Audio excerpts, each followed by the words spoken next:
اس مولا کے جو ناصر ہیں وہ اہل صبر ہیں، خود بھی ڈٹتے ہیں، خود بھی اپنی خواہشات نفسانی کے مد مقابل کھڑے ہیں، خود بھی گناہ کے مد مقابل کھڑے ہیں، گناہ نہیں کرتے اور دوسروں کو بھی تلقین کرتے ہیں گناہ نہ کرو، امر بالمعروف بھی ہیں، نہی عن المنکر بھی ہیں۔ یہ دو اہم صفتیں ہیں، اہل صبر بھی ہیں اور ثابت قدم بھی ہیں۔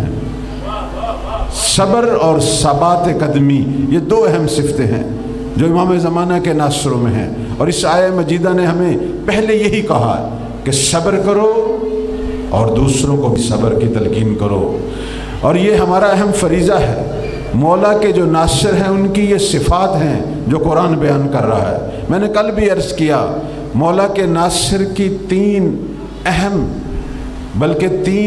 حصے جو مولا کے ناصروں کے ہیں، اس کو میں دوبارہ آپ کی خدمت میں بیان کرتا ہوں کہ مولا کے ناصر 3 صفوں پہ مشتمل ہیں، 3 اہم صفیں۔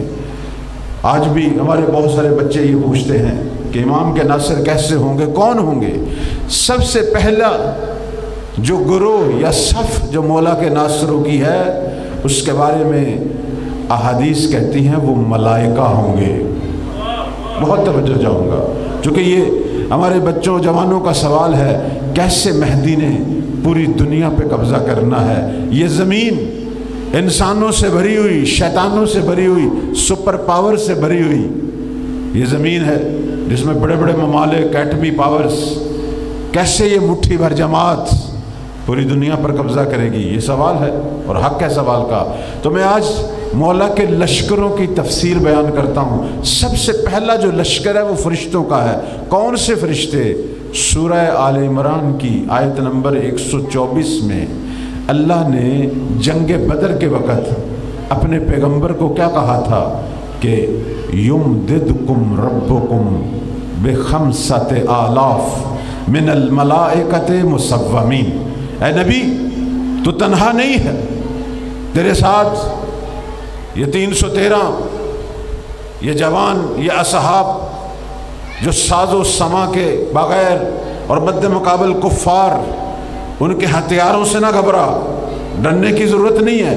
یمددکم ربکم، تیرا رب تیری مدد کرے گا، تجھے گھبرانے کی ضرورت نہیں ہے، تو اللہ والا ہے، تیرے مد مقابل دنیا کفر ہے لیکن تیرے پیچھے رحمان قادر ہے۔ یمددکم ربکم، تیرا رب تیری مدد کرے گا، کس طرح؟ بخمسۃ آلاف، 5000 من الملائکہ مسومین، نشاندار فرشتے، 5000 فرشتے اللہ نے جنگ بدر میں نازل کیے۔ اور عجیب بات یہ ہے کہ یہ 5000 فرشتے سارے علی کی شکل میں تھے۔ کافر ہمیشہ ہر جگہ ہر کافر علی کو ہی لڑتے ہوئے دیکھ رہا۔